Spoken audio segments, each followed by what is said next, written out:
अच्छा मैं नहीं करता आपकी तारीफ, चलें। हाँ, मैं नहीं करता। पहली सी मोहब्बत जब आया आपके जी। पास, एक तो ये आया कैसे? प्रोड्यूसर की तरफ से आया, डायरेक्टर जी। की तरफ से आया, कैसे आया? सब साथ ही आ गए, प्रोड्यूसर डायरेक्टर सब आ गए। मुझे अब्दुल्ला की कॉल आ रही थी और अब मतलब उनसे बात हुई तो उन्होंने मुझे कहा कि इसको डायरेक्ट करेंगे अंजुम शहजाद। तो मैंने अगली कोई बात ही नहीं की, मैंने कहा मुझे स्क्रिप्ट भेज दे बस अब, क्योंकि अंजुम के साथ मैंने कभी काम नहीं किया हुआ था और वो इतनी अच्छी डायरेक्टर है। तो वो मुझे आया स्क्रिप्ट, इसके अलावा भी बहुत से स्क्रिप्ट्स थे, तो मैंने जल्दी जल्दी, मुझे याद है मैंने पढ़ना शुरू किया, डेली में कोई ना कोई स्क्रिप्ट पढ़ रही थी। तो जब पहली सी मोहब्बत हुई और फ़ायज़ा इफ्तिखार का मैंने साथ काम किया हुआ था ऑलरेडी, तो मैंने कहा बस ये करना है। इवन दो मुझे ये मालूम था कि मुझे लगता है कि जो रोमांटिक, जिसे लोग कहते हैं ना कि क्या मतलब ये भी प्यार की कहानी, मोहब्बत की कहानी, ये भी कहानी, तो प्यार मोहब्बत तो सदियों से चलता आ रहा है और ये चलता रहेगा, लेकिन आपने उसको पोर्ट्रे कैसे करना ये डिपेंड करता है।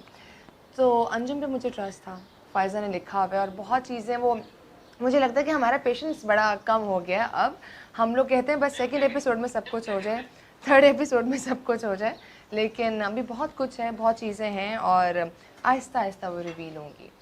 तो मैं ऑब्वियसली स्टोरी के बारे में तो आपसे नहीं पूछूंगा, but how is it like to come back on the TV set after a couple of years? Amazing amazing. मुझे याद है मैं आई कराची में और मुझे पूरी रात नींद नहीं आई थी हसन, क्योंकि मुझे पता था कि सुबह जाके काम करना है और वो बैक टू बैक सीन्स होना, और फिर आपको पता है कि एक सीन में आप हंस रहे हैं, एक सीन में आप रो रहे हैं, एक सीन में मतलब आपको और जो कोविड का एक टाइम था ना, उसमें किसी ने कुछ नहीं किया हुआ था, तो वो ज़्यादा एनर्जी थी कि बस कुछ करना है और एक्साइटमेंट थी। लेकिन कुछ एक महीने के बाद जब बहुत ज़्यादा ही काम हो गया तो मैंने कहा मुझे ब्रेक भी चाहिए, मुझे ब्रेक चाहिए। लेकिन अच्छा रहा, बहुत अच्छा एक्सपीरियंस रहा और डायरेक्टर की एनर्जी हमारे साथ, जो हमारे एक्टर्स थे, राबिया बट, शेरू, शहरयार एंड देन उज़मा, इतने ज़्यादा लोग और इतना मज़ा आता था कि मैं आपको बता नहीं सकती। शबीर जान साहब आपके जी जी, मेरे वालिद साहब जो बने हुए हैं, रोल प्ले कर रहे हैं। उनसे तो मैंने बहुत सीखा है। हसन वो आते थे, वो कहते थे क्या सीन है मेरा, क्या है, तो मैं कहती थी अब लाइन्स होंगी हमारी, वो कहते बेटा आ जाओ, एक नज़र पड़ा, अब हम लाइन्स करते हैं, और मैं पढ़ के लाइन्स बोल रही हूँ और वो उनको याद है सारा कुछ, मैं ऐसे होती थी।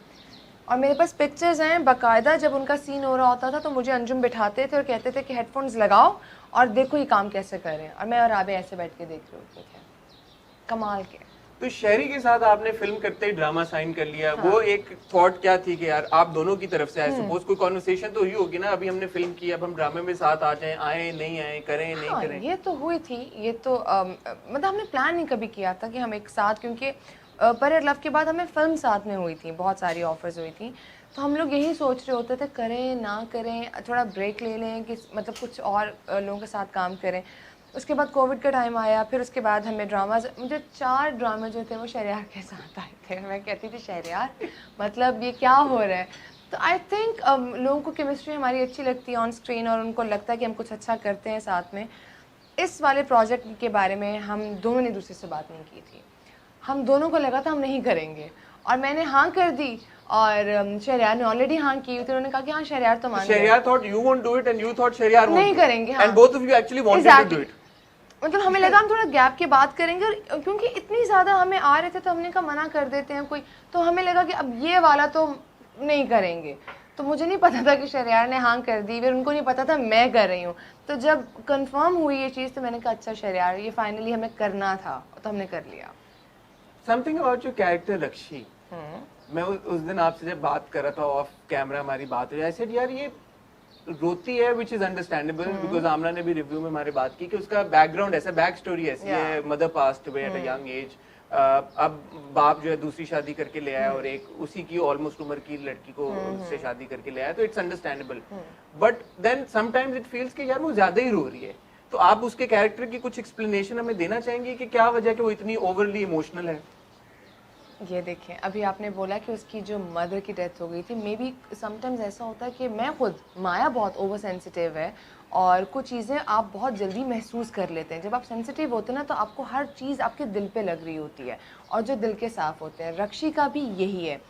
बचपन में जब उसकी माँ गुजर गई तो ऑफ कोर्स वो अपने बाप के साथ रहती है, उसका एक बॉन्ड, जो उसकी बॉन्डिंग अपने फादर के साथ बहुत स्ट्रांग बन जाती है। तो आप एक टाइम पे किसी को शेयर नहीं कर सकते, आपको टाइम लगता है हर चीज़ के लिए। इवन आपकी शादी हो, आप नए घर में जाते हैं तो आप एडजस्ट करते हैं, तो उसका भी ये प्रोसेस चल रहा है। उसी प्रोसेस में उसको मोहब्बत हो गई है। अब जब मोहब्बत हुई है तो उसको लग रहा है कि अब ये जो है ना, ये मेरे साथ, चूँकि उसकी दोस्ती नहीं है नरगिस के साथ, उसकी अम्मा के साथ, तो ये सब कुछ ख़राब कर देगी। तो जब वो अपना गुस्सा, अपनी बात किसी से नहीं कर पाती, तो हर एक इंसान का एक तरीका होता है अपना कोई भी चीज़ एग्रेशन निकालने का या रिएक्ट करने का। तो रक्षी आई थिंक जब अपने बाप को नहीं कह पाती क्योंकि वो समझेगा नहीं, असलम को नहीं कह पाती क्योंकि वो नहीं समझेगा, तो वो रो देती है। लेकिन ऐसा नहीं है कि वो बस उसको खाना नहीं मिला तो वो रो पड़ी, उसने कॉलेज नहीं जाना तो वो रो पड़ी। उसके अपने तरीके हैं वो निकालने के। आगे जाके वो ऑफ कोर्स वो चेंज होगी उसका। ओके नहीं, मैं नहीं पूछूंगा। हाँ आपके पास जब रक्षी का कैरेक्टर जब आपने पढ़ा, जी, what is that one thing और टू थिंग्स जो आपको लगा कि यार ये इस कैरेक्टर में बहुत इंटरेस्टिंग है, I can't let it go, जो आपने बात की कि ये ऐसा कैरेक्टर या ऐसा प्रोजेक्ट था जो आपने बोला कि यार इसको मैं जाने नहीं दे सकती? रक्षी जो लड़की है, क्योंकि जब आप, मैं इसलिए बार बार नहीं कह रही कि आगे जाके क्या होगा, क्योंकि कहानी शुरू में मैं ये नहीं कहूँगी कि रक्षी आई और रक्षी ने ये सब कुछ कर दिया, लेकिन जो उसकी रिस्पॉन्सिबिलिटीज़ थी, जो उसके प्रेशर थे सोसाइटी को लेके, अपने बाप को लेके, क्योंकि बाप और बेटी की जो बॉन्डिंग है ना, मुझे हमेशा बहुत इमोशनल करती है। आई डोंट नो क्या रीज़न से, बट करती है। और जब वो कोई बात करती है ना अपने बाप से जाके कि अब्बा आप समझे नहीं बात, तो बाप उसको देखता भी है ना तो वो चुप कर जाती है। तो मुझे लगता है कि बहुत सी ऐसी लड़कियां हमारे आसपास हैं। मैं ये नहीं कहती मेरी बात नहीं कर रही या बाकी लोगों की, बस ऐसी है। 80% हमारी क्लास जो सोसाइटी में लड़कियां हैं वो ऐसी ही हैं। लेकिन उसको आप किस तरह से पोर्ट्रे करते हैं, किस तरह नेगेटिव लेके जाते हैं, वो रक्षी करेगी आगे जाके। वो पॉजिटिव रहेगी, प्यार का साथ देगी या बाप का साथ देगी, क्या करेगी, वो इतनी खूबसूरती से लिखा था फायजा ने कि मुझे लगा कि ये मुझे करना है, ये ज़रूरी है। मे बी कोई एक लड़की सुन ले, कोई एक फैमिली समझ जाए, तो ये ज़रूर होगा। एट इट्स कोर पहली सी मोहब्बत ट्रेजेडी है या हैप्पी स्टोरी है या love story, sadness? Love story तो आपको पता लव स्टोरी तो है, बट इज इट कोई ऐसा प्यार है जो तकलीफ के बगैर मिले? हाँ, बट देन तकलीफ के बगैर बात से ऐसे प्यार मिलते हैं और फिर हैप्पी एंडिंग हो जाती है। ये तो आप देख लीजिएगा। मैंने आपसे कहा था हसन, मैं नहीं बताऊंगी कुछ। नहीं, मैं ऑनेस्टली मैं ना अपना एक्सपीरियंस खराब करना चाहता हूँ ना अपने व्यूअर्स का, क्योंकि वो पहले ही मुझे कहते हैं कि मैं स्टोरी निकलवाने की कोशिश करता हूँ। बिलीव मी, मैं कोशिश नहीं कर रहा, और माया ने भी डिसाइड किया है कि वो कुछ नहीं बताएंगे। करके आई हूँ आज घर से। मैं इसलिए आपसे पूछ रहा हूँ, हम जब आखिरी एपिसोड को रिव्यू कर रहे थे, पिछले हफ्ते एपिसोड को रिव्यू कर रहे थे, तो हमारी एक कॉन्वर्सेशन हुई कि अब अगर असलम रक्षी को परसू करता रहता है अगले 15-20 एपिसोड, तो फिर तो ये बोरिंग हो जाएगा कि यार कि वो नहीं मान रही है, नहीं मान रही, घर वाले माने नहीं माने, तो क्या होगा? तो वी वर एक्सपेक्टिंग कि कोई ना कोई धमाका होगा, बैंग होता है। तो वो तो बैंग, ये तो आप कंफर्म कर सकती है ना कि कुछ होगा इनकी जिंदगी में। कुछ तो होगा ये ऐसे, क्योंकि मुझे जब आप अपनी जिंदगी देखें, वो एक ऐसी रोड है जिसपे बहुत सारे स्पीड ब्रेकर्स हैं, तो कोई ना कोई तो जंप आएगा, कोई स्पीड ब्रेकर आएगा, और रक्षी और असलम की जिंदगी में भी आएगा। या शादी होगी या नहीं होगी, दोनों में से एक ही चीज होगी। अब आप ड्रामा बट जब अब आप वापस टेलीविजन की तरफ आई और आपने कहा कि थ्रू रक्षीज कैरेक्टर ऑल्सो आपकी एक उम्मीद है और एक एक्सपेक्टेशन है कि लोग कहीं ना कहीं कोई एक लड़की कोई ना कोई एक पॉजिटिव मैसेज ड्रॉप करे। फिल्म करते हुए या टीवी करते हुए ये कितना आपकी थॉट प्रोसेस का हिस्सा होती है ये बात कि जो आप कैरेक्टर कर रही हैं उसके एक्शंस या through whatever story that you part of कोई मैसेज जाए नहीं जाए, जाना चाहिए नहीं जाना चाहिए, what's your point of view on this? Hasan, पहले मैं ये नहीं कहूँगी कि मैं फर्स्ट डे से जब एक्टिंग में आई थी तो मैंने सोचा था, टाइम के साथ सीखते हैं आप। 5-6 साल पहले शायद मुझे ये नहीं ख्याल आता था, लेकिन अब मुझे लगता है कि एज एन एक्टर हमारे पे रिस्पॉन्सिबिलिटी है, पर ये बहुत कम लोगों को आई थिंक मौका मिलता है कि वो ये सिलेक्ट कर सकते हैं कि वो काम करें या ना करें, क्योंकि ऑफ कोर्स ये एक्टर्स का ब्रेड एंड बटर है, उनको काम करना ही करना है। मुझे बड़ा बुरा लगता है कि जब लोगों को कहा जाता है कि आप तो हर काम कर लेते हैं, आप सिलेक्टिव काम क्यों नहीं करते? आपको नहीं पता कि उनको घर में कितनी ज़रूरत है इस काम की, तो उनके पास वो ऑप्शंस वो नहीं होती।